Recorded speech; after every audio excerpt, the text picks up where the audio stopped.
Good morning. Happy Sabbath once again. Good morning. All right, we're going to play. See if you guys can guess what this is all about, all right?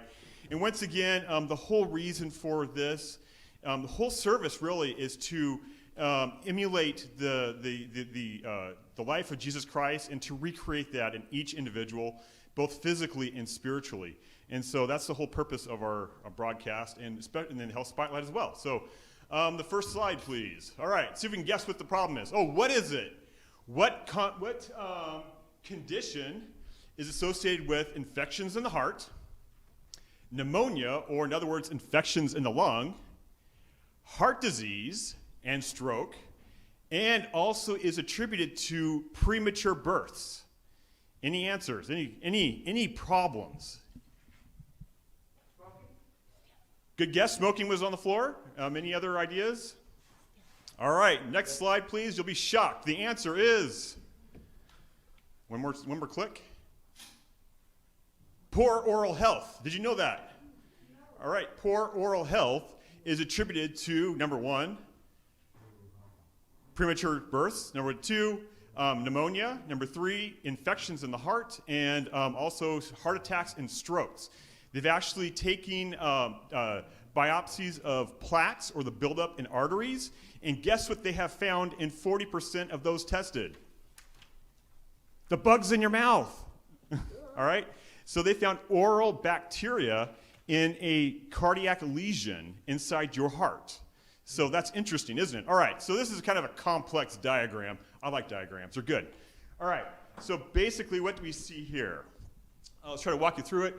We see what happens when you have poor oral health. If you see the tooth up there and all those nice critters called bacteria that kind of grow in the gums that cause inflammation, they get into your bloodstream, and guess what? They cause that one thing that we've been talking a lot about recently, and what is that? Starts with an I. Infection. Yeah, it goes along with infection. Inflammation. All right, inflammation. All right.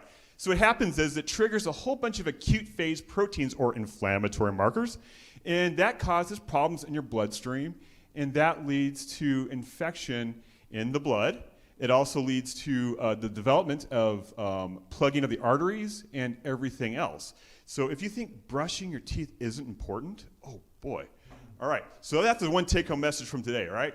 So, so what's going on with especially like COVID, right? You know, we talk about COVID a lot because it's COVID season again.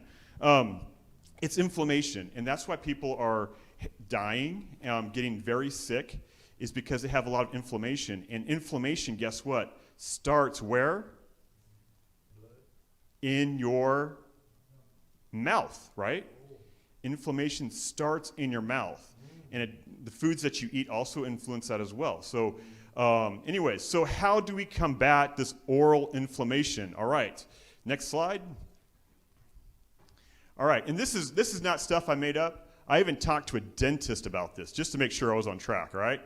Okay, so brush your teeth regularly, all right? That's very important. I didn't believe that flossing was important until I had to have several cavities filled, and boy, let me tell you, it's easier to floss than it is to sit in a chair with Novocaine going in your mouth and the dentist talking about a possible root canal. Oh boy, not fun. All right, so floss daily, all right? So get your teeth cleaned twice a year at least. It might be difficult with COVID going on, but nonetheless, it is very important to take care of your oral health. Not only from an inflammatory perspective, but also if you lose your teeth, guess what? You have a hard time getting nutrition in.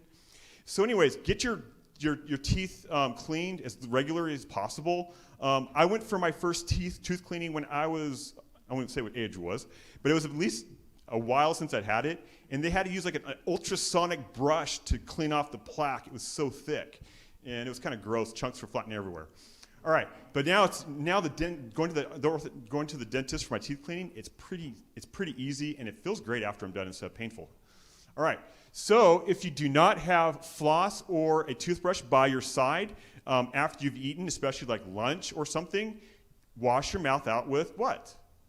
Water. What happens is that when you and I put something into our mouth, such as food, the pH or the acid level in our mouth increases. And what happens is that bacteria love acid, and they start having a party. So when you wash your mouth out with water, it brings it back to neutral, And not only are you washing out all the sugars and the proteins and carbohydrates that are in your mouth, but you're also increasing the pH so the bacteria can't have that party, all right? All right, so anyways, brush your teeth regularly. Cut out sugary foods. Please just do that anyways. It's good for your immune system anyway. Eat less frequently. There's a lot of mantra about there, if I eat like 10 times today instead of just 3 meals, I'm better. Come talk to me afterwards because there's a lot of physiology goes along with it that I disagree with, all right? So condense your meals. Don't eat throughout the day. Just 3 meals or whatever, and you'll survive. All right? And once again, most importantly, don't smoke because that influences your circulation, and that once in turn influences your oral health as well. All right. So once again, oral health is important, both for our bodies, but did you know that there's also words regarding our spiritual oral health? Let's just, real quick, Psalms 34:13, it says, "Keep thy tongue from evil and thy lips from speaking guile.